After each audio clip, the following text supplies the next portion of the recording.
winning drive in the final seconds, and the Packers fell to 5-2. Shannon, how much blame does Rodgers deserve for this stunning home loss to, yes, the Minnesota Vikings? Little, if any. It's the strangest game I've ever seen. I don't know if I've ever seen a game like this, where basically you get 4 possessions and the team score on each possession in the first half. I mean, if you really look at it, Aaron Rodgers just had 2 possessions. He scored. He got the ball back right before the end of the half with like 25 seconds, and they ran the play. So really, he had 2 possessions. The Minnesota Vikings had 2 possessions. They scored touchdowns on their 2 possessions. And then Dalvin, I don't get the Skip. Mike Pettin was in an 8-man front, and Dalvin Cook was getting 20, 30, 10, 8 yards a clip. I was like, really? And on 39, they dump a screen pass to Dalvin Cook, and he goes 50 untouched. I knew Green Bay defense wasn't top-notch. I said, okay, you know, maybe 20th. Skip, yesterday, after what I saw, I'm like, what is this? We just talked about it. First Cousins was 11 of 14, Skip. Let that sink in. Dude won an NFL game he complete. This ain't 1970. This ain't 1960. 11 of 14. And they won the ball game because the Packers defense couldn't stop Dalvin Cook. Show what Dalvin Cook said, yeah, I need to get me a little bit of money. Skip, if you want to say Rodgers is to blame, maybe the play that he threw to Tanyan, that Tanyan laid out for, give him 1%. But other than that, I can't put this at his foot. I mean, the guy was 27 of 41, 291, 3 touchdowns, no interceptions. Again, where is he at right now, Skip? 20 touchdowns, 2 picks, and they're 5-2. You want to put that one on Tampa? That's lay that at his feet. This one right here, Skip, I can't put this at his feet. So help me out here. This is the greatest thrower of the football in the history of the game, says the Hall of Famer Shannon Sharpe. And he's up against a 1-5 Vikings team with the 30th ranked defense in points allowed coming into the game. 30th ranked, that's 32 points a game. Right. Well, how did he put up only 22 points on a defense allowing 32? Well, you have to have the ball. You see what Dalvin Cook was doing. When the guy goes 30 for 163. Okay, well, timeout. Time of possession, home team Packers had the ball 32 minutes to 28 minutes for Kirk Cousins and Dalvin Cook. Skip, you watched that game. 32 to 28. Skip, you saw what was happening in that game. You saw. You have little to no respect for Kirk Cousins. How many times you think a guy is going to win a football game in which he has 11 completions, and the defense doesn't score a touchdown, the special teams doesn't score a touchdown, or the offense doesn't, and the opposing offense doesn't turn it over? How many times will that happen? Well, it will happen if your running back runs wild. In an 8-man box, Skip, you can't stop Dalvin Cook with an 8-man box. I thought Aaron Rodgers was transcendent. I thought he could lift his team to win on a 1-5 division. I just saw your guy, Nick Foles, lose again to Drew Brees. He's not my guy. No, your guy, Nick Foles. You talk about, Nick Foles. He saved Carson Wentz. Without Nick, he can't. I mean, he lost again. It went to overtime. He lost again. It's pretty good. This is what I do know. This year in 2020, Nick Foles has more losses for the Bears than Mitchell Trubisky. Okay, so now we're talking about Nick Foles trying to change the subject from an Aaron Rodgers who lost at home yesterday, scoring 22 points against the 30th ranked defense. Really, is there really any such thing as home where there's really no fans? Oh, there's no fans. So now the excuse is there are no fans in Green Bay. And I know it was windy. See how you try to miss my word? I didn't say there weren't fans in Green Bay. I'm saying there weren't fans at Lambeau. And then the miracle maker that is Aaron Rodgers, end of game, he throws Hail Mary miracles, and you got to know, you got to have that clock in your head. You got to know who's coming from behind you. Come on. Stop it. Is he starting to get a little old? Is he starting to get up there in that LeBron range? I just want to make sure I'm hearing you correctly. You're supposed to have a clock in your head to know somebody's coming, but not a clock in your head to know it's down. Except when the clock said it's time to play at Tampa Bay, what happened to Aaron Rodgers? He folded up like one of those lawn chairs at a Tampa retirement home.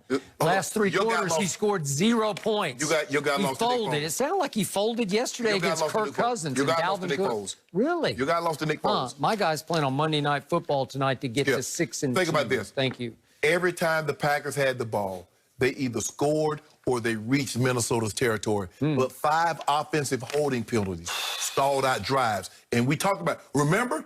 Now, you remember that when your guy was going berserk in Chicago, yelling and MFing people on the sideline? It worked. All I'm saying. It worked. So in other words, no turnovers, no penalties the last 2 games. That'll work. Well, way to go. Well, the Packers need to. Well, maybe Aaron Rodgers need to put foots in somebody. Well, and jump in somebody's face. He put foots in his management's face after the game because what did he do? He's asked about receivers. The last guy I wanted, they let go to Buffalo, right? Kumaro. Yeah. Oh, way to go, Aaron. Oh, let me ask you a question. Taking more shots. I want to know that quarterback. How does he help the Packers defense right now? How does he help Aaron Rodgers win a game right now?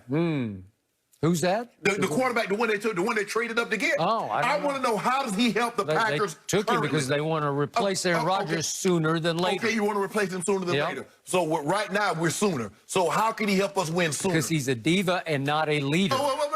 I get all that. I get Aaron Rodgers as a diva. I get all that. Yep. But I want to know, how did the draft pick help us currently? It did not. Okay. And yet here comes Tampa Bay.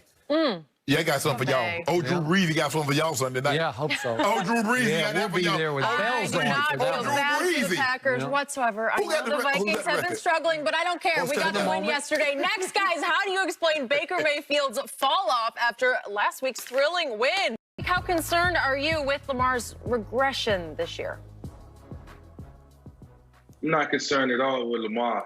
I think with Lamar, you can teach him to do anything possible on the football field, and he can conquer it. I think he's just that talented. I think he's just that competent. What I am worried about is the scheme that the Baltimore Ravens is running, and the teams are catching up with the scheme. And what I don't want to happen with Lamar is what happened with Tyrod Taylor under Greg Roman and his offense. And his offense can be dynamic, and I love what they do. And they can come out and they can shock you at times. But, when teams have a chance to scheme it, it tends to slow down and get stymied a little bit, and it's not as fluent as we would think it should be.